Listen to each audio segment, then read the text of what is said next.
नमस्कार दोस्तों, स्वागत है आपके हमारे चैनल लाइट ऑफ जीएस में। आज हम एडिटोरिया बुक का सेट प्रैक्टिस 9 लेकर आए हैं, जो आपकी तैयारी को और मजबूत करेगा। इस सेट के प्रश्नों का चयन परीक्षा पैटर्न के अनुसार किया गया है, ताकि आप अपनी कमजोरी पहचान सके और समय प्रबंधन सीख सके। वीडियो के अंत तक देखें, पहले खुद हल करने की कोशिश करें, फिर उत्तर मिलान करें। अगर वीडियो उपयोगी लगे तो लाइक करें, शेयर करें और चैनल को सब्सक्राइब करें। तो चलिए देखते हैं सेट प्रैक्टिस 9 हम। फर्स्ट प्रश्न है, निम्नलिखित में से कौन सुमेलित नहीं है? नहीं पूछा है। ए में बगाटा जनजाति, उड़ीसा आंध्र प्रदेश। बी में है बकरवाल, जम्मू कश्मीर। सी में लेपचा, सिक्किम। डी में बिरहोर, तमिलनाडु। आपको नहीं पूछा है तो राइट आंसर होगा डी, बिरहोर। तमिलनाडु में नहीं है, क्योंकि आपको बिरहोर जो है आपको झारखंड में है। कहाँ है? झारखंड, झारखंड में है।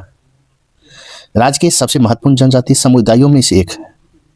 नहीं पूछा है तो राइट आंसर आपका डी होगा। बाकी आपको बगाटा जनजाति उड़ीसा आंध्र प्रदेश सुमेलित है, बकरवाल जनजाति जम्मू कश्मीर सही है, लेपचा सिक्किम ये भी सही है। आपका नहीं है तो राइट आंसर आपका डी होगा। प्रश्न संख्या 2 है, बाबा बुदन की पहाड़ी किस राज्य में स्थित है? बाबा बुदन की पहाड़ी किस राज्य में स्थित है? इसका राइट आंसर होगा आपको कर्नाटक राज्य में स्थित है। इस प्रकार राइट आंसर आपका सी होगा। धारवाड़ का पठार कर्नाटक राज्य में है। यह परिवर्तित चट्टानों से बना है। इस पठार के पश्चिमी भाग में बाबा बुदन की पहाड़ी तथा ब्रह्मगिरी की पहाड़ी है। इस प्रकार राइट आंसर आपका सी होगा। प्रश्न संख्या 3 है, डिडवाना एवं कुचामन निम्नलिखित में से किसके उदाहरण? डिडवाना एवं कुचामन निम्नलिखित में से किसके उदाहरण है? इसके राइट आंसर होगा लवणीय झील का उदाहरण। इस प्रकार राइट आंसर आपका बी होगा। डिडवाना झील एवं लवणीय झील है, जो राजस्थान के नागौर जिले के डिडवाना नगर के समीप स्थित है। इस प्रकार राइट आंसर आपका बी होगा। प्रश्न संख्या 4 है, आर्किड एवं ब्रोमीलाइड जैसे परजीवी पौधे किस प्रकार के वन में उगते हैं? ऑर्किड एवं ब्रोमीलाइड जैसे परजीवी पौधे किस प्रकार के वन में उगते हैं? इसका राइट आंसर होगा वर्षा वन में उगते हैं। इस प्रकार राइट आंसर आपका बी होगा। नेक्स्ट प्रश्न संख्या 4 है, महाद्वीपों एवं महासागरों के वितरण से संबंधित महाद्वीपीय विस्थापन का सिद्धांत किस वैज्ञानिक के द्वारा प्रतिपादित किया गया है? इसका राइट आंसर होगा आपको अल्फ्रेड वेगनर के द्वारा प्रतिपादित किया गया। इस प्रकार राइट आंसर आपका बी होगा। जर्मन मौसमविद अल्फ्रेड वेगनर ने 1912 में महाद्वीपों एवं महासागरों के वितरण से संबंधित महाद्वीपीय विस्थापन का सिद्धांत प्रस्तावित किया। इस प्रकार राइट आंसर आपका बी होगा। प्रश्न संख्या 6 देखेंगे, निम्नलिखित में से कौन सा मिलान सही नहीं है? नहीं है तो आपको सही नहीं है। ए में है नागार्जुन परियोजना कृष्णा नदी, बी में है बगलिहार परियोजना चिनाब नदी, सी में है रंजीत सागर बांध रावी नदी और डी में है टिहरी बांध परियोजना यमुना नदी। इसका राइट आंसर होगा टिहरी बांध परियोजना यमुना नदी। ये आपका सही सुमेलित नहीं है। इस प्रकार राइट आंसर आपका डी होगा, क्योंकि टिहरी बांध परियोजना जो है आपको भागीरथी नदी पर है। कौन है? भागीरथी नदी पर, भागीरथी नदी पर है। भागीरथी नदी पर है। टिहरी बांध परियोजना उत्तराखंड के भागीरथी नदी पर स्थित है। नहीं पूछा तो राइट आंसर आपका डी होगा।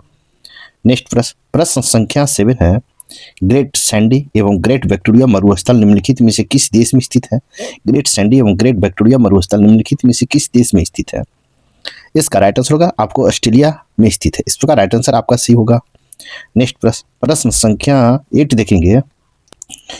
आपको प्रश्न संख्या 8 है, सूची 1 और सूची 2 दिया गया। सूची 1 और सूची 2 को मिलान करना है। आपको देखना है, ए में है क्षोभ मंडल, तो क्षोभ मंडल में क्या होता है?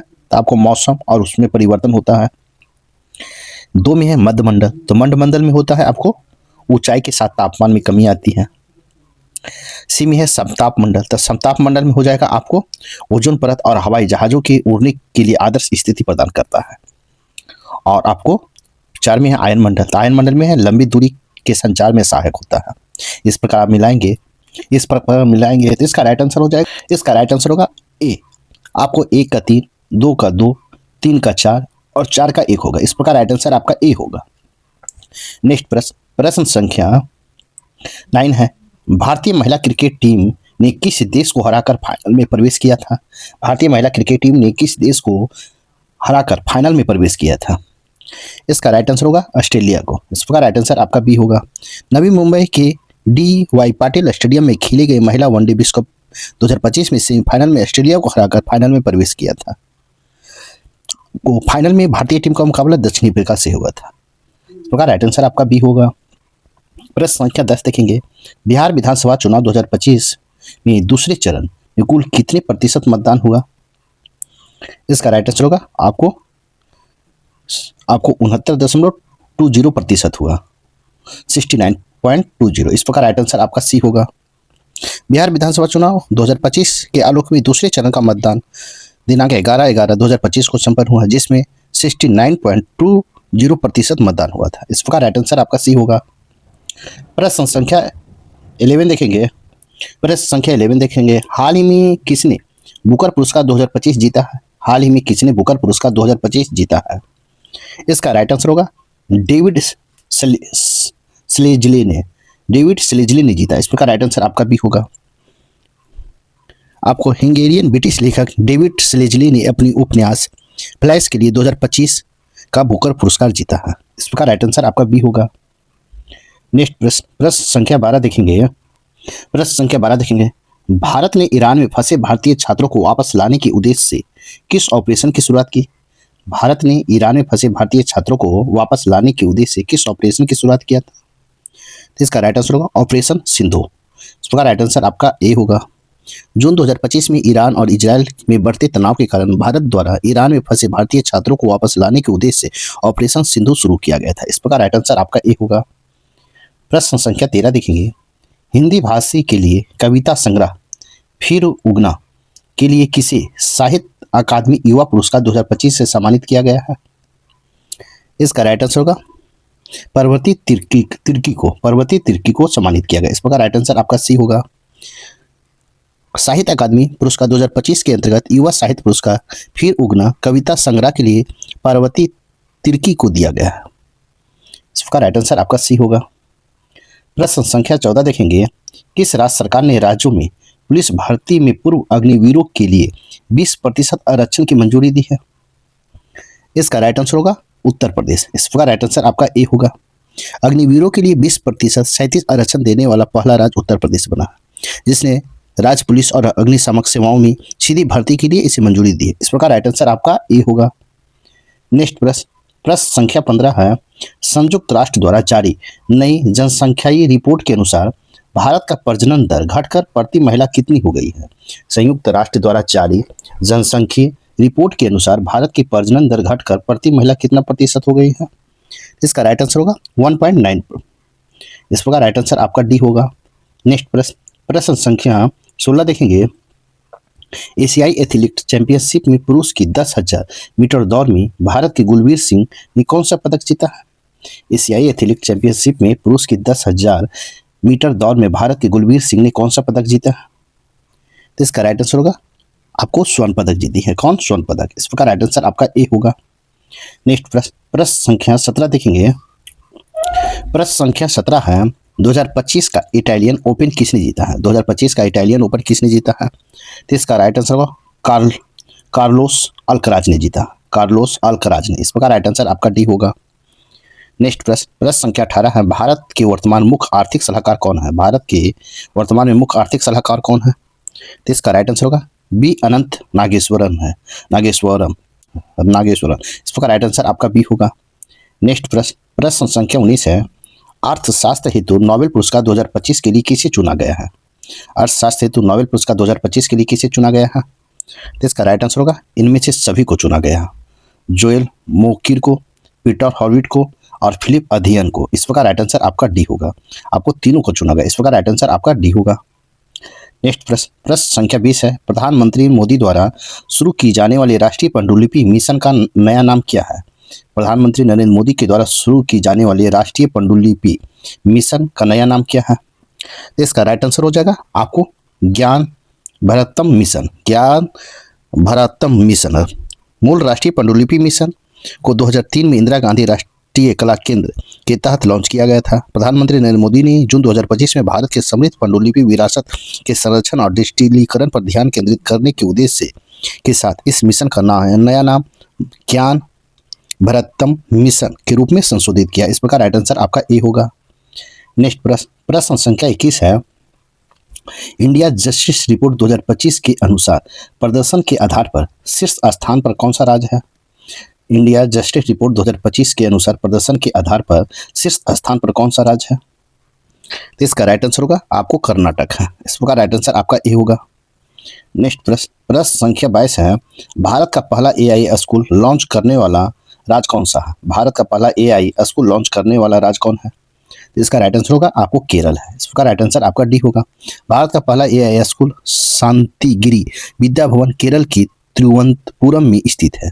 इसका भागीदार आई लर्निंग इंजन ILU USA और वैदिक ई स्कूल है।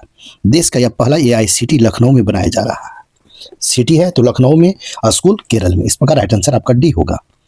प्रश्न संख्या 23 है, बिहार का पहला घड़ियाल अभ्यारण्य कहाँ बनाया जा रहा है? बिहार का पहला घड़ियाल अभ्यारण्य, तो इसका राइट आंसर होगा गोपालगंज में। इस प्रकार राइट आंसर आपका बी होगा। ICUN के संकटग्रस्त जीव में घड़ियाल लाल सूची में शामिल है।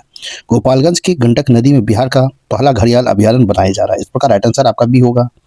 प्रश्न संख्या 24 है, RBI के नए डिप्टी गवर्नर कौन नियुक्त हुए हैं? RBI के नए डिप्टी गवर्नर कौन नियुक्त हुए हैं? तो आपको शिशिर चंद्र मुर्मू हुए हैं। इस प्रकार राइट आंसर आपका ए होगा। भारतीय रिजर्व बैंक के नए डिप्टी गवर्नर के रूप में शिशिर चंद्र मुर्मू को नियुक्त किया गया है। इस प्रकार राइट आंसर आपका ए होगा। नेक्स्ट प्रश्न संख्या 25 है, भारत के 76वें संविधान दिवस समारोह का थीम क्या है? बिहार के 76वें संविधान दिवस समारोह का थीम क्या है? तो इसका राइट आंसर हो जाएगा आपको हमारा संविधान हमारा स्वाभिमान। इस प्रकार राइट आंसर आपका बी होगा। 26 नवंबर 2025 को संविधान दिवस के अवसर पर इस वर्ष आधिकारिक थीम हमारा संविधान हमारा स्वाभिमान है। इस प्रकार राइट आंसर आपका बी होगा। प्रश्न संख्या 26 है, राष्ट्रीय हल्दी बोर्ड के पहले अध्यक्ष कौन बने हैं? राष्ट्रीय हल्दी बोर्ड के पहले अध्यक्ष कौन बने हैं? तो पल्ले गंगा रेड्डी बने हैं, पल्ले गंगा रेड्डी। इस प्रकार राइट आंसर आपका बी होगा। नेक्स्ट प्रश्न संख्या 27 है, चर्चित उबर शिकारा की शुरुआत कहाँ की गई? तो चर्चित उबर शिकारा की शुरुआत कहाँ किया गया है? तो आपको जम्मू कश्मीर में किया गया है। इस प्रकार राइट आंसर आपका ए होगा। नेक्स्ट प्रश्न संख्या 28 देखेंगे, प्रोबा 3 उपग्रह को कहाँ से प्रक्षेपित किया गया है? प्रोबा 3 उपग्रह का कहाँ से प्रक्षेपित किया गया है? तो श्रीहरिकोटा से प्रक्षेपित किया गया है। इस प्रकार राइट आंसर आपका सी होगा। प्रोबा मिशन को इसरो ने 5 दिसंबर 2024 को अपने PSLV C-59 रॉकेट के जरिए सतीश धवन अंतरिक्ष केंद्र श्रीहरिकोटा आंध्र प्रदेश से प्रक्षेपित किया। इस प्रकार राइट आंसर आपका सी होगा। नेक्स्ट प्रश्न संख्या 29 है, सूची 1 और सूची 2 दिया गया है। सूची 1 और सूची 2 को मिलान करना है। आपको पी में है लोक लेखा समिति, तो लोक लेखा समिति क्या है? तो आपको वित्तीय समिति है, 1 हो जाएगा। 2 में है विभागीय समिति, तो विभागीय समिति का हो जाएगा अष्टांडिक समिति, 4 हो जाएगा। फिर है याचिका समिति, तो याचिका समिति का हो जाएगा आपको कार्यकारी समिति, तो 2 हो जाएगा। एस में है स्टॉक मार्केट स्कैम संयुक्त समिति, तो इसका हो जाएगा आपको तदर्थ समिति, 3 हो जाएगा। तो इस प्रकार आप मिलाएंगे तो इसका राइट आंसर पी का 1, क्यू का 4, आर का 2 और एस का 3 होगा। इस प्रकार राइट आंसर आपका डी होगा। नेक्स्ट प्रश्न संख्या 30 देखेंगे। प्रश्न संख्या 30 है, राइट टू प्राइवेसी किस अनुच्छेद से संबंधित है? राइट टू प्राइवेसी किस अनुच्छेद से संबंधित है? अनुच्छेद 21 से संबंधित है। इस प्रकार राइट आंसर आपका बी होगा। नेक्स्ट प्रश्न संख्या 31 देखेंगे। प्रश्न संख्या 31 है, नीति आयोग के वर्तमान उपाध्यक्ष कौन है? नीति आयोग के वर्तमान उपाध्यक्ष कौन है? इसका राइट आंसर होगा सुमन बेरी है। इस प्रकार राइट आंसर आपका ए होगा। नीति आयोग के अध्यक्ष भारत के प्रधानमंत्री होते हैं एवं वर्तमान उपाध्यक्ष डॉक्टर सुमन के बेरी, इन्होंने 1 मई 2022 को यह पदभार संभाला। इस प्रकार राइट आंसर आपका ए होगा। प्रश्न संख्या 32 है, 92 संविधान संशोधन के द्वारा किस भाषा को 8वीं अनुसूची में नहीं जोड़ा गया? नहीं जोड़ा गया।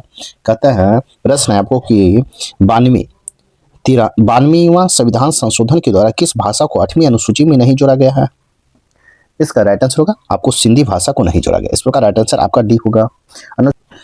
सिंधी को वर्ष 1967 में 21वें संविधान संशोधन द्वारा 8वीं अनुसूची में शामिल किया गया, जबकि 92वां संविधान संशोधन के लिए डोगरी, बोडी, मैथिली और संथाली को जोड़ा गया था। इस प्रकार राइट आंसर आपका डी होगा। नेक्स्ट प्रश्न संख्या 33 है, उच्चतम न्यायालय के न्यायाधीश के अवकाश ग्रहण की उम्र सीमा क्या है? उच्चतम न्यायालय के न्यायाधीश के अवकाश ग्रहण की उम्र सीमा क्या है? इसका राइट आंसर होगा 65 वर्ष है। इस प्रकार राइट आंसर आपका सी होगा। नेक्स्ट प्रश्न संख्या 34 है, राज्यसभा का सदस्य निर्वाचित होने के लिए न्यूनतम उम्र सीमा क्या होनी चाहिए? राज्यसभा का सदस्य निर्वाचित होने के लिए न्यूनतम उम्र सीमा क्या होना चाहिए? तो इसका राइट आंसर होगा 30 वर्ष होनी चाहिए। इस प्रकार राइट आंसर आपका बी होगा। अनुच्छेद 84 के तहत राज्यसभा का सदस्य बनने हेतु न्यूनतम 30 वर्ष की आयु पूरी होनी चाहिए। वही लोकसभा का सदस्य हेतु न्यूनतम उम्र 25 की आयु होना आवश्यक है। इस प्रकार राइट आंसर आपका बी होगा। प्रश्न संख्या 35 है, संसद में किसी विषय पर बराबर मत रहने की स्थिति में निर्णायक मत किसका होता है? संसद में किसी विषय पर बराबर मत रहने की स्थिति में निर्णायक मत किसका होता है? इसका राइट आंसर होगा लोकसभा अध्यक्ष का होता है। इस प्रकार राइट आंसर आपका बी होगा। पीवी नरसिम्हा राव के नेतृत्व में यह बिल पेश किया गया था। इसे दिसंबर 1992 में पारित किया गया एवं 24 अप्रैल 1993 को लागू हुआ। इस प्रकार राइट आंसर आपका बी होगा। नेक्स्ट प्रश्न संख्या 36 है, 73वां संविधान संशोधन अधिनियम किस सरकार के कार्यकाल में पारित हुआ था? 73वां संविधान संशोधन अधिनियम किस सरकार के कार्यकाल में पारित हुआ था? इसका राइट आंसर हो जाएगा आपको पीवी नरसिम्हा राव। प्रकार राइट आंसर आपका ए होगा। पीवी नरसिम्हा राव के नेतृत्व में यह बिल पेश किया गया था। इसे दिसंबर 1992 में पारित किया गया, 24 अप्रैल 1993 को लागू हुआ। इस प्रकार राइट आंसर आपका ए होगा। प्रश्न संख्या 37 है, भारत का प्राचीनतम दर्शन कौन है? भारत का प्राचीनतम दर्शन कौन है? इसका राइट आंसर होगा सांख्य दर्शन है। इस प्रकार राइट आंसर आपका सी होगा। कपिल मुनि द्वारा प्रतिपादित सांख्य दर्शन को भारत का सबसे प्राचीन दर्शन माना जाता है। इस प्रकार राइट आंसर सी होगा। नेक्स्ट प्रश्न संख्या 38 है, महात्मा गांधी की आत्मकथा मूलतः किस भाषा में लिखी गई है? महात्मा गांधी की आत्मकथा मूलतः किस भाषा में लिखा गया है? तो आपको गुजराती भाषा में लिखा गया। इस प्रकार राइट आंसर आपका बी होगा। महात्मा गांधी की आत्मकथा सत्य का प्रयोग the story of my experiment with truth मूल रूप से गुजराती भाषा में लिखी गई। इस प्रकार राइट आंसर आपका बी होगा। नेक्स्ट प्रश्न संख्या 39 देखेंगे। प्रश्न संख्या 39 है, किस समिति की रिपोर्ट के आधार पर नाबार्ड बैंक की स्थापना की गई थी? किस समिति की रिपोर्ट के आधार पर नाबार्ड बैंक की स्थापना की गई थी?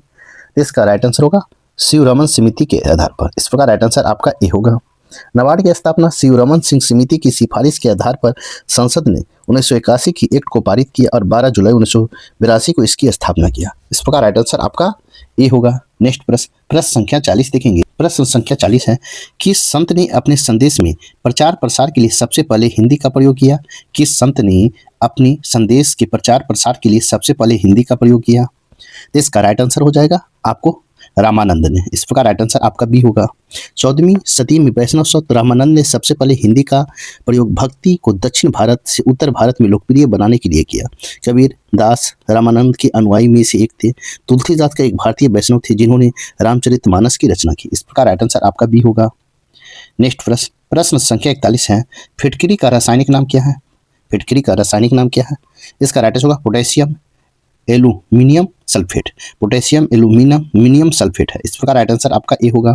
पोटेशियम एल्यूमिनियम सल्फेट को K2SO4 Al2 hall SO4 hall 3 24H2O है, इसे फिटकरी कहा जाता है। सोडियम थायोसल्फेट को हाइपोसल्फेट कहा जाता है और पोटेशियम क्रोमियम सल्फेट को क्रोम एलम कहा जाता है। आपको फिटकरी पूछा है तो राइट आंसर आपका ए होगा। प्रश्न संख्या 42 है। प्रश्न संख्या 42, किस देश के शासन अध्यक्ष के निवास स्थान को टेम्पल ट्रीज कहा जाता है? किस देश के शासन अध्यक्ष के निवास स्थान को टेम्पल ट्रीज कहा जाता है? इसका राइट आंसर होगा श्रीलंका को कहा जाता है। इस प्रकार राइट आंसर आपका सी होगा। श्रीलंका के प्रधानमंत्री के अधिकारी निवास के रूप में कोलंबो में स्थित टेम्पल ट्रीज भवन को मान्यता प्राप्त है। इस प्रकार राइट आंसर आपका सी होगा। प्रश्न संख्या 43 है, विभिन्न देशों के बदले हुए नाम का कौन सा युग्म सही सुमेलित नहीं पूछा है? तो इसका राइट आंसर होगा आपको मलय म्यांमार। ये आपका सही सुमेलित नहीं है क्योंकि मलय सहबा या सारवाक मलेशिया का पुराना नाम है। म्यांमार का पुराना नाम बर्मा है। अन दिए हुए युग्म सही सुमेलित है। आपका नहीं पूछा है तो राइट आंसर आपका टी होगा। नेक्स्ट प्रश्न संख्या 44 है, पालघाट दर्रा किन दो देशों को जोड़ता है? पालघाट दर्रा किन दो देशों को जोड़ता है? तो कोचीन को कोयम्बटूर से जोड़ता है। कोचीन को कोयम्बटूर से जोड़ता है। इस प्रकार राइट आंसर आपका सी होगा। पालघाट दर्रा केरल और तमिलनाडु के बीच स्थित है। यह दर्रा कोचीन केरल के तमिलनाडु को कोयम्बटूर और चेन्नई को जोड़ता है। इस प्रकार राइट आंसर आपका सी होगा। नेक्स्ट प्रश्न संख्या 45 है, लाफिंग गैस का रासायनिक नाम क्या है? लाफिंग गैस का रासायनिक नाम क्या है? तो इसका राइट होगा नाइट्रस ऑक्साइड है। इसका राइट आंसर आपका ए होगा। N2O नाइट्रस ऑक्साइड एक रंगहीन और ज्वलनशील गैस है। इसे हंसाने वाली गैस के रूप में जाना जाता है। लेड पर ऑक्साइड Pb3O4 को लाल सिंदूर के भी नाम से जानता है। लेड ऑक्साइड PbS को गैलेना कहते हैं। लाफिंग गैस पूछा है तो आपको नाइट्रस ऑक्साइड होगा। इस प्रकार राइट आंसर आपका ए होगा। नेक्स्ट प्रश्न संख्या 46 है, प्रथम मानव हृदय प्रत्यारोपण करने वाले डॉक्टर कौन थे? तो इसका राइट आंसर हो जाएगा आपको प्रोफेसर क्रिश्चियन बर्नार्ड थे। इस प्रकार राइट आंसर आपका बी होगा। दक्षिणी अफ्रीका के प्रोफेसर क्रिश्चियन बर्नार्ड प्रथम मानव हृदय प्रत्यारोपित करने वाले पहले चिकित्सक थे। इस प्रकार राइट आंसर आपका बी होगा। नेक्स्ट प्रश्न संख्या 47 है, विटामिन B6 का रासायनिक नाम क्या है? विटामिन B6 का रासायनिक नाम क्या है? तो इसका होगा पैरोडक्यूज, आपको इसका रहेगा पैराडॉक्सिन। इस प्रकार राइट आंसर आपका सी होगा। विटामिन B6 का रासायनिक पैराडॉक्सिन है। यह विटामिन B6 के विभिन्न रूपों में से एक है जिसे पैरोडॉक्सल और पैरोडोकोमाइल भी शामिल है। इस प्रकार राइट आंसर आपका सी होगा। प्रश्न संख्या 48 है, निम्न में कौन सा रोग प्रोटोजोआ जनित नहीं है? तो इसका राइट आंसर होगा सिफिलिस। इस प्रकार राइट आंसर आपका डी होगा। कालाजार, मलेरिया, पेचिस, सोने की बीमारी, पायरिया इत्यादि प्रोटोजोआ जनित रोग है। आपको इस प्रकार राइट आंसर आपका डी होगा। नेक्स्ट प्रश्न संख्या 49 देखेंगे, राजसी उपाधि अधिनियम कब पारित किया गया? राजसी उपाधि अधिनियम कब पारित किया गया? तो इसका राइट आंसर हो जाएगा आपको 1876 में पारित किया गया। इस प्रकार राइट आंसर आपका सी होगा। राजसी उपाधि अधिनियम 1876 में पारित किया गया था। इस प्रकार राइट आंसर आपका सी होगा। प्रश्न संख्या 50 है, महाराष्ट्र में रामोसी कृषक जत्था को किसने स्थापित किया था? महाराष्ट्र में रामोसी कृषक जत्था को किसने स्थापित किया था? इसका राइट आंसर होगा वासुदेव बलवंत फकरे ने स्थापित किए थे। इस प्रकार राइट आंसर आपका ए होगा। प्रारंभिक भारतीय क्रांतिकारियों को अग्रनायक वासुदेव बलवंत फकरे 1845 से 83 में मुंबई प्रेसिडेंसी के रामोसी जनजाति के लोगों को संगठित करके उन्हें प्रशिक्षित लड़ाकू बल में परिवर्तित करने का काम किया और उसे रामोसी कृषक जत्था की स्थापना की। ब्रिटिश सरकार द्वारा बलवंत फकरे को गिरफ्तार कर काला पानी की सजा दी गई और 1883 में अमरण अनशन करके उनकी मृत्यु हो गई। इस प्रकार राइट आंसर आपका ए होगा। नेक्स्ट प्रश्न संख्या 51 देखेंगे। प्रश्न संख्या 51 है, बंगाल गजट भारत का पहला समाचार पत्र था। इसे कब और किसके द्वारा प्रकाशित किया गया था? इसका राइट आंसर होगा आपको 1880 में जे हिक्की के द्वारा प्रकाशित किया गया था। इस प्रकार राइट आंसर आपका सी होगा।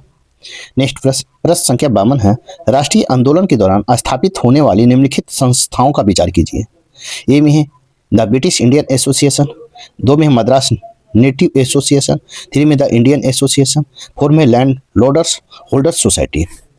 तो इसका देखेंगे आपको द ब्रिटिश इंडियन एसोसिएशन कब हुआ? तो आपको 1851 में हुआ। मद्रास नेटिव एसोसिएशन देखेंगे तो आपको 1852 में हुआ। 3 में द इंडियन एसोसिएशन, तो द इंडियन एसोसिएशन है 1876 में है। और लैंड होल्डर्स सोसाइटी की स्थापना कब हुआ? इसका हम देखेंगे तो आपको 1838 में। इस प्रकार आप मिलाएंगे तो इसका राइट आंसर हो जाएगा आपको 4, 1, 2, 3 होगा। इस प्रकार राइट आंसर आपका ए होगा। नेक्स्ट प्रश्न संख्या 53 देखेंगे, अभिनव भारत नामक क्रांतिकारी संगठन की स्थापना किसके द्वारा और कब की गई थी? अभिनव भारत नामक क्रांतिकारी संगठन की स्थापना किसके द्वारा और कब की गई थी? इसका राइट आंसर होगा आपको विनय दामोदर सावरकर द्वारा 1904 ईस्वी में।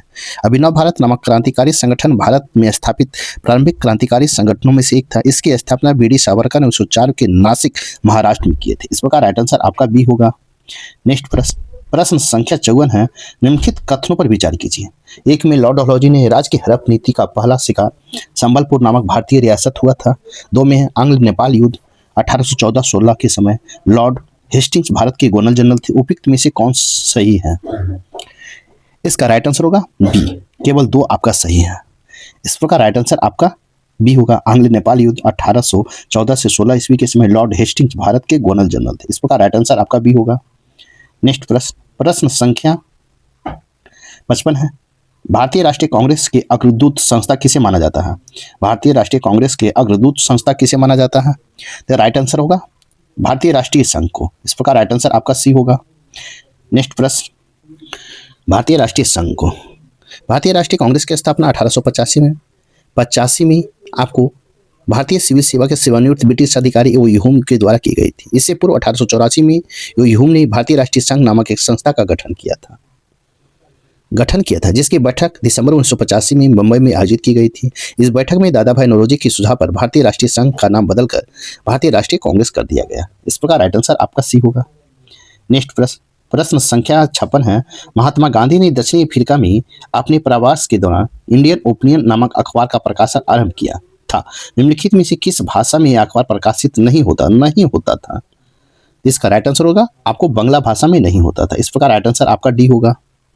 नेक्स्ट प्रश्न संख्या 57 देखेंगे। निम्नलिखित कथनों पर विचार कीजिए। एक में ऋग्वेद में कुल 10 मंडल तथा 1028 सूक्त है। दो में ऋग्वेद की दूसरे और 7वें तक के मंडल में सबसे प्राचीन माने जाते हैं और प्रथम तथा 8वें से 10वें मंडल के बाद भी माने जाते हैं। 3 में शतपथ ब्राह्मण अथर्ववेद का ब्राह्मण ग्रंथ है। 4 में सामवेद की रचना चंपू शैली में की गई। उपयुक्त में से कुल कितने कथन सही हैं? इसका राइट आंसर होगा केवल 2 कथन सही हैं। शतपथ ब्राह्मण यजुर्वेद का ब्राह्मण ग्रंथ है और ज्ञातव्य है कि प्रत्येक वेद के साथ एकाधिक ब्राह्मण ग्रंथ जुड़े हैं। यजुर्वेद की रचना चंपू शैली में की गई है। चंपू शैली वैसी शैली को कहा जाता है जिसमें गद और पद दोनों शामिल होता है। इस प्रकार राइट आंसर आपका बी होगा। नेक्स्ट प्रश्न संख्या 58 देखेंगे। प्रश्न संख्या 58 है। शुंग वंश के संस्थापक पुष्यमित्र शुंग के द्वारा 2 अश्वमेध यज्ञ किए गए जाने के बारे में जानकारी किस लेख के आधार पर मिलती है? शुंग वंश के संस्थापक पुष्यमित्र शुंग के द्वारा 2 अश्वमेध यज्ञ किए जाने के बारे में जानकारी किस लेख के आधार पर मिलती है? तो इसका राइट आंसर होगा आपको अयोध्या लेख के आधार पर मिलता है। इस प्रकार राइट आंसर आपका ए होगा। अंतिम मौर्य सम्राट बृहदत्त की 185 ईस्वी पूर्व हत्या कर पुष्यमित्र शुंग ने शुंग वंश का शासन मगध पर स्थापित किया। इससे पूर्व पुष्यमित्र शुंग बृहदत्त का सेनापति था। वह ब्राह्मण धर्म का अनुयायी था। अयोध्या लेख से यह ज्ञात होता है कि पुष्यमित्र शुंग ने अपने शासन काल के दौरान 2 अश्वमेध यज्ञ का आयोजन किया था। इस प्रकार राइट आंसर आपका ए होगा। नेक्स्ट प्रश्न संख्या 59 है। अकबर ने दास प्रथा का उन्मूलन किस वर्ष किया था? अकबर ने दास प्रथा का उन्मूलन किस वर्ष किए थे? तो इसका राइट आंसर होगा 1962 में। इस प्रकार राइट आंसर आपका भी होगा। मध्यकालीन भारतीय इतिहास में अकबर 1956 से 1605 ईस्वी एक महान शासक था। वह एक उदारवादी सोच वाला था तथा सभी वर्गों के साथ लेकर चलने वाला शासक था। उसके द्वारा उठाए गए कार्य आपको दास प्रथा है तो 1562 में किया है उन्मूलन। इस प्रकार राइट आंसर आपका भी होगा। नेक्स्ट प्रश्न संख्या 60 देखेंगे। प्राचीन काल में भारत पर आक्रमण के संबंध में निम्नलिखित में से कौन सा सही काल अनुक्रम है? इसका राइट आंसर होगा यूनानी, शक और कुषाण। यूनानी आपको 326 ईसा पूर्व अर्थात ईसा पूर्व 4वीं शताब्दी में आया। शक ईसा पूर्व प्रथम शताब्दी में और कुषाण प्रथम शताब्दी में। इस प्रकार राइट आंसर आपका डी होगा। नेक्स्ट प्रश्न संख्या 61 है। यदि धन मुद्रा बहुत अधिक हो और माल बहुत कम हो तो वह स्थिति होती है। तो इसका राइट आंसर होगा वह मुद्रास्फीति होगा। इस प्रकार राइट आंसर आपका भी होगा। मुद्रास्फीति उस स्थिति को कहते हैं जबकि पूर्ति में वृद्धि न हो पाने के कारण मुद्रा की पूर्ति में वृद्धि के फलस्वरूप अर्थव्यवस्था की मांग अधिक के कारण मूल स्तर में लगातार तेजी और संचय तथा अस्थायी वृद्धि हो रही हो। इस प्रकार मूल स्तर में वृद्धि मुद्रास्फीति की आवश्यक दशा है। इस प्रकार राइट आंसर आपका भी होगा। प्रश्न संख्या 62 देखेंगे। यदि मांग में परिवर्तन के कारण मांग वक्र दाईं ओर और पहली वाली कीमत पर पहुंच जाए तो मांग की गई मात्रा है तो इसका राइट आंसर होगा बढ़ जाएगी। इस प्रकार राइट आंसर आपका भी होगा। नेक्स्ट प्रश्न संख्या 63 है। यदि मांग की आय लोच 1 से अधिक हो तो पण्य या वस्तु होगी आपको क्या होगी? विलासिता होगी। इस प्रकार राइट आंसर आपका भी होगा। इकाई से अधिक मांग या आय लोच अभिप्राय उस स्थिति से है जिसमें अधिक समृद्ध एवं संपन्न होने पर उपभोक्ता संबंधित वस्तु पर पहले की अपेक्षा अधिक मौद्रिक आय का अधिक अनुपात व्यय करता है। विलासितापूर्ण वस्तुओं की जंग की आय लोच इकाई से अधिक होती है। इस प्रकार राइट आंसर आपका भी होगा। प्रश्न संख्या 64 है। पूंजी की सीमांत उत्पादिता होती है। पूंजी की सीमांत उत्पादिता होती है तो आपको एक नए निवेश पर प्रतिफल का प्रत्याशित दर, नए निवेश पर प्रतिफल की प्रत्याशित दर होती है। इस प्रकार राइट आंसर आपका ए होगा। नेक्स्ट प्रश्न संख्या 65 देखेंगे। क्षारीय मृदा धातुओं के परमाणु क्रमांक के अनुसार निम्नलिखित में कौन सा सही क्रम है? तो इसका राइट आंसर हो जाएगा B greater M G greater C greater S R greater B A. इस प्रकार राइट आंसर आपका बी होगा। नेक्स्ट प्रश्न संख्या 66 है। वायु में कार्बन डाइऑक्साइड की बढ़ती हुई मात्रा में वायुमंडल का तापमान धीरे धीरे बढ़ रहा है। क्योंकि कार्बन और डाइऑक्साइड है। तो इसका राइट आंसर हो जाएगा आपको सौर विकिरण की अवरक्त अंश को अवशोषित करती है, सौर विकिरण के अवरक्त अंश को अवशोषित करती है। इस प्रकार राइट आंसर आपका डी होगा। नेक्स्ट प्रश्न संख्या 67 है। जब ध्वनि की तारत्म्य पिच में वृद्धि होती है तब निम्नलिखित में से किसकी वृद्धि होती है? जब ध्वनि की तारत्म्य पिच में वृद्धि होती है तब निम्नलिखित में से किसकी वृद्धि होती है? तो इसका राइट आंसर होगा आवृत्ति की वृद्धि होती है। इस प्रकार राइट आंसर आपका सी होगा। ध्वनि तरंग अनुदैर्ध्य तरंगे होती हैं। ध्वनि ऐसी ऊर्जा है जो पदार्थ के अणुओं आमतौर पर आयु के माध्यम से कंपन के रूप में करता है। ध्वनि पिच ध्वनि की वह विशेषता है जो एक गंभीर, नीरस या सपाट ध्वनि की तेज या तीक्ष्ण ध्वनि को अलग करती है। इस प्रकार राइट आंसर आपका सी होगा। तथा आवृत्ति जितनी अधिक होगा तारत्म्य पिच उतना ही अधिक होगा और ध्वनि तीक्ष्ण होगी। इस प्रकार राइट आंसर आपका सी होगा। नेक्स्ट प्रश्न संख्या 68 देखेंगे। प्रश्न संख्या 68 है। रासायनिक तत्व के अणु के संदर्भ में चुंबकीय क्वांटम संख्या का संबंध है। रासायनिक तत्व के अणु के संदर्भ में चुंबकीय क्वांटम संख्या का संबंध है। तो इसका राइट आंसर होगा अभिविन्यास से है। इस प्रकार राइट आंसर आपका ए होगा। नेक्स्ट प्रश्न संख्या 69 देखेंगे। आपको अल्फा कण के 2 धन आवेश होते हैं, इसका द्रव्यमान लगभग बराबर होता है। अल्फा कण के 2 धन आवेश होते हैं, इसका द्रव्यमान लगभग बराबर होता है। इसका राइट आंसर होगा आपको हीलियम के परमाणु के नाभिक के बराबर होता है। इस प्रकार राइट आंसर आपका बी होगा। नेक्स्ट प्रश्न संख्या 70 देखेंगे। प्रोटीन संश्लेषण में निम्नलिखित कोशिकांगों में से किसकी भूमिका सबसे अधिक महत्वपूर्ण है? प्रोटीन संश्लेषण में निम्नलिखित कोशिकांगों में से किसकी भूमिका सबसे अधिक महत्वपूर्ण है? इसका राइट आंसर होगा अंतःप्रादर्वी जलिका और राइबोसोम का। अंतःप्रादर्वी जलिका और राइबोसोम की भूमिका सबसे महत्वपूर्ण है। इस प्रकार राइट आंसर आपका बी होगा। प्रोटीन संश्लेषण अंतःप्रादर्वी जलिका और राइबोसोम में होता है। इस प्रकार राइट आंसर आपका बी होगा। नेक्स्ट प्रश्न संख्या 71 है। विषाणु जीवित एवं निर्जीव के मध्य कड़ी होने के साथ साथ कोशिका सिद्धांत के अपवाद भी है क्योंकि। तो इसका राइट आंसर होगा आपको सिद्धांत का इसका राइट आंसर होगा आपको ए वायु वातावरण में अजैविक कारक होते हैं। इस प्रकार राइट आंसर आपका ए होगा। नेक्स्ट प्रश्न संख्या 72 देखेंगे। निम्नलिखित में से कौन सही सुमेलित नहीं है? नहीं पूछा है तो आपको सुमेलित नहीं है तो इसका राइट आंसर होगा टमाटर साग आपका सही है। आम वृक्ष ये भी सही है। नींबू झाड़ी ये भी सही है। आपको मनी प्लांट साग ये आपका सही सुमेलित नहीं है क्योंकि आपको मनी प्लांट साग नहीं है बल्कि आरोही लता का उदाहरण है। क्या है? लता है, लता का उदाहरण है। उदाहरण इस प्रकार नहीं पूछा तो राइट आंसर आपका डी होगा। नेक्स्ट प्रश्न संख्या 73 देखेंगे। प्रश्न संख्या 73 निम्नलिखित कथनों पर विचार करें। एक में है इस जीव में अनुकूलन विधि द्वारा प्रजनन होता है। तो में इस जीव में टेटिकल्स जैसी संरचना पाई जाती है। फिर में इसमें पुनरुद्वन की क्षमता होती है। उपयुक्त कथन किस जीव की विशिष्टता को प्रदर्शित कर रही है? इसका राइट आंसर हो जाएगा आपको प्रदर्शित कर रही है। इसका राइट आंसर होगा हाइड्रा का। इस प्रकार राइट आंसर आपका ए होगा, हाइड्रा। नेक्स्ट प्रश्न संख्या 74 देखेंगे। निम्नलिखित में से कौन सा एक पदार्थ बहुत कठोर और बहुत तन्य है? निम्नलिखित में से कौन सा एक पदार्थ बहुत कठोर और बहुत तन्य है? इसका राइट आंसर होगा आपको नाइक्रोम का। इस प्रकार राइट आंसर आपका डी होगा। नाइक्रोम क्षण भंगुर होने के कारण बहुत कठोर तथा बहुत गलनांक के कारण तन धातु। इस प्रकार राइट आंसर आपका डी होगा। प्रश्न संख्या 75 है। अल्फा कैरोटीन एक प्रोटीन है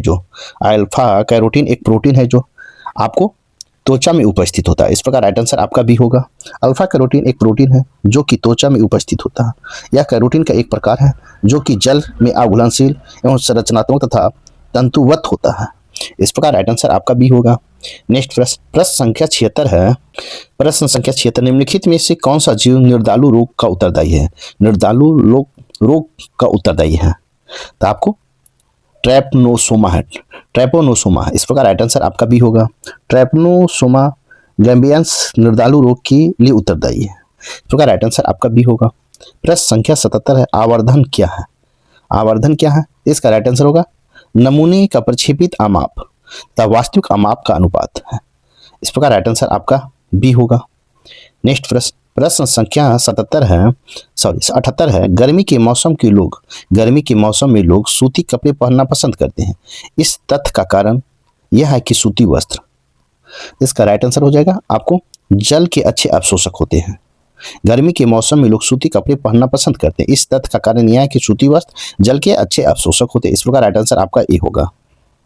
नेक्स्ट प्रश्न संख्या 79 मैंने 79 देखेंगे, सूची 1 और सूची 2 दिया गया, सूची 1 और सूची 2 को मिलान करना है। 89 है, 79 79। तो इसका सबसे बड़ी ग्रंथि, तो सबसे बड़ा ग्रंथि एक का हो जाएगा आपको यकृत, आर हो जाएगा। 2 में सबसे बड़ी कपी, तो सबसे बड़ी कपी कौन है, तो आपको गोरिल्ला पी हो जाएगा। 3 में सबसे बुद्धिमान कपी, तो सबसे बुद्धिमान कपी चिंपैंजी क्यू हो जाएगा। और 4 में सबसे छोटा कपी, तो सबसे छोटा कपी होगा गिब्बन एस। तो इसका राइट आंसर हो जाएगा आपको ए का आर, 2 का पी, 3 का क्यू और आर का एस होगा। इस प्रकार राइट आंसर आपका ए होगा। नेक्स्ट प्रश्न संख्या हम 80 देखेंगे। विटामिन बी7 का रासायनिक नाम क्या है, विटामिन बी7 का रासायनिक नाम क्या है, तो इसका राइट को बायोटीन है। इस प्रकार राइट आंसर आपका ए होगा। आपको विटामिन बी7 का रासायनिक बायोटीन है, इस प्रकार राइट आंसर आपका ए होगा। प्रश्न संख्या 81 है। निम्नलिखित में से कौन सा हाइड्रोकार्बन को उनके क्वथनांक के बढ़ते क्रम के अनुसार व्यवस्थित किया गया है, इसका राइट आंसर होगा butane, propane, butane, pentane, octane होगा। Pentane, propane, butane, pentane, octane, इस प्रकार राइट आंसर आपका बी होगा। नेक्स्ट प्रश्न संख्या 82 है। टूथपेस्ट दांतों को सड़न को किस प्रकार रोकता है, टूथपेस्ट दांतों के सड़न को किस प्रकार रोकता है, तो इसका राइट आंसर हो जाएगा अतिरिक्त अम्लता और बेअसर करके, अतिरिक्त अम्लता को बेअसर करके रोकता है। इस प्रकार राइट आंसर आपका ए होगा। टूथपेस्ट प्राकृतिक के क्षारीय होते हैं, वे एसिड के प्रभाव को बेअसर करते हैं और इस प्रकार दांतों के सड़न से बचाते हैं। मुंह में मौजूद बैक्टीरिया चीनी और खाद्य कणों को तोड़कर एसिड बनाते हैं। इस प्रकार राइट आंसर आपका ए होगा। प्रश्न संख्या 83 है। निम्नलिखित में से दही रखने की कौन सी विधि सही नहीं है, निम्नलिखित में से दही रखने की कौन सी विधि सही नहीं है, इसका राइट आंसर होगा तांबे के बर्तन में रखना। इस प्रकार राइट आंसर आपका बी होगा। दही को स्टोर करने का सही विधि उन सामग्रियों पर निर्भर करती है जो किण्वन प्रक्रिया के दौरान उत्पादित बैक्टीरिया एसिड के साथ प्रतिक्रिया नहीं करती है। स्टेनलेस स्टील, प्लास्टिक और कांच के बर्तन सभी गैर प्रतिक्रिया और दही का स्टोर करने के लिए सुरक्षित रूप से इस्तेमाल किए जा सकते हैं। तांबा एक प्रतिक्रियाशील धातु है। दही जैसे अम्लता खाद्य पदार्थ तांबे के साथ प्रतिक्रिया कर सकते हैं, जिसके भोजन से धातु का रिसाव हो सकता है, इससे स्वाद का बदलाव हो सकता है, संभावित रूप से स्वास्थ्य जोखिम भी हो सकता है। इस प्रकार राइट आंसर आपका बी होगा। नेक्स्ट प्रश्न संख्या 84 है। जल किसी भी अन्य तरल पदार्थ की तुलना में अधिक प्रकार के पदार्थ को घोल करता है, क्यों, जल किसी भी अन्य तरल पदार्थ की तुलना में अधिक प्रकार के पदार्थों का घोल करता है, क्यों, तो इसका राइट आंसर होगा यह प्रकृति में द्विध्रुवीय है। इस प्रकार राइट आंसर आपका ए होगा। नेक्स्ट प्रश्न संख्या 85 है। निम्नलिखित में से कौन सा थर्मोप्लास्टिक का उदाहरण नहीं है, थर्मोप्लास्टिक का उदाहरण नहीं है, तो इसका राइट आंसर होगा मेलामाइन। इस प्रकार राइट आंसर आपका डी होगा। आपको मेलामाइन है, इस प्रकार राइट आंसर आपका डी होगा। नेक्स्ट प्रश्न संख्या आपका 86 है। यहाँ से मैथ रीजनिंग है, आप इसे स्वयं बना ले। साथ ही वीडियो को लाइक कीजिए, शेयर कीजिए, चैनल को सब्सक्राइब नहीं किए तो आप सब्सक्राइब करें। देखेंगे प्रश्न संख्या 86 है। इसका राइट आंसर होगा 75, राइट आंसर बी होगा। नेक्स्ट प्रश्न संख्या 87 देखेंगे। इसका राइट आंसर होगा ए 32 वर्ष। इस प्रकार राइट आंसर आपका ए होगा। नेक्स्ट प्रश्न संख्या 88 देखेंगे। इसका राइट आंसर होगा डी 14। इस प्रकार राइट आंसर आपका डी होगा। नेक्स्ट प्रश्न संख्या 89 देखेंगे। राइट आंसर होगा डी 75%। इस प्रकार राइट आंसर आपका डी होगा। नेक्स्ट प्रश्न संख्या 90 देखेंगे। इसका राइट आंसर होगा 530 रुपया। इस प्रकार राइट आंसर आपका बी होगा। नेक्स्ट प्रश्न संख्या 91 है। इसका राइट आंसर होगा सी 23:18:9। इस प्रकार राइट आंसर आपका सी होगा। नेक्स्ट प्रश्न संख्या 92 है। इसका राइट आंसर होगा आपका 6000 रुपया। इस प्रकार राइट आंसर आपका ए होगा। नेक्स्ट प्रश्न संख्या 93 देखेंगे। प्रश्न संख्या 93 देखेंगे। इसका राइट आंसर होगा आपको, राइट आंसर हो जाएगा आपको 50,000 रुपये, 50,000। इस प्रकार राइट आंसर आपका सी होगा। नेक्स्ट प्रश्न संख्या 94 देखेंगे। इसका राइट आंसर होगा 287। इस प्रकार राइट आंसर आपका बी होगा। नेक्स्ट प्रश्न संख्या 95 देखेंगे। इसका राइट आंसर होगा 5। इस प्रकार राइट आंसर आपका सी होगा। नेक्स्ट प्रश्न संख्या 96 देखें। प्रश्न संख्या 96 देखेंगे। इसका राइट आंसर होगा आपको 5। इस प्रकार राइट आंसर आपका बी होगा। नेक्स्ट प्रश्न संख्या 97 देखेंगे। संख्या 97 है। कोई एवं कुछ का प्रयोग इनमें से किस सर्वनाम में किया जाता है, कोई एवं कुछ का प्रयोग इनमें से किस सर्वनाम में किया जाता है, इसका राइट आंसर होगा आपको अनिश्चयवाचक सर्वनाम, अनिश्चयवाचक सर्वनाम में किया जाता है। इस प्रकार राइट आंसर आपका सी होगा। नेक्स्ट प्रश्न संख्या 98 है। Selected the correct passive voice of the given sentence. इसका राइट आंसर हो जाएगा आपको सी है। सेलेक्टेड द ऑपरेटर, आपको alternative to fill the given blank, इसका राइट आंसर हो जाएगा आपको, इस प्रकार राइट आंसर आपका डी होगा। नेक्स्ट प्रश्न, प्रश्न संख्या 100 है, अंगारों पर पैर रखना मुहावरे का अर्थ है, अंगारों पर पैर रखना मुहावरे का सही अर्थ क्या होगा, तो आपको जोखिम मोल लेना, इस प्रकार राइट आंसर आपका बी होगा।